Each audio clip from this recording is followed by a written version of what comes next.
look at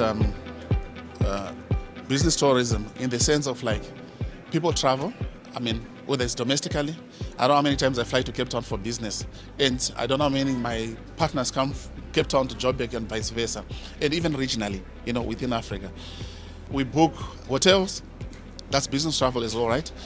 Its contribution, to the hotel industry, and then even to the restaurant industry. Even if you look at, say, whether it's taxis, whether it's Uber, the guy who will take you from the airport to your hotel in Senton. If you look at the whole value chain, it's creating employment in the formal sector and in the informal sector. So it plays a huge role. And as you know, business travel, if I were to travel right now as a consumer and I'm going to Mahikeng as an example, most likely I'll go into a taxi and I pay 15 rand and stuff like that.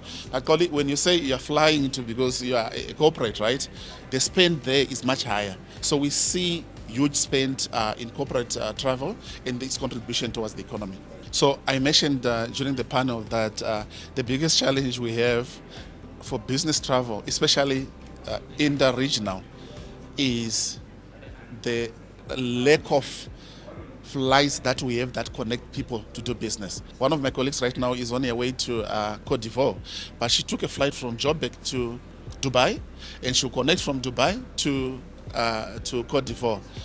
The other time when somebody went to Egypt, they flew to France, and then so the guys pay twice more going elsewhere, and it reduces the number of times that they want to come here because there's no direct connectivity. So I'd say from a travel perspective, airlines need to have more flights. I think from a hotel capacity perspective, we're okay in South Africa. You know what I'm saying? Yes, there are times where it's like, okay, we go to Cape Town and hotels are fully booked.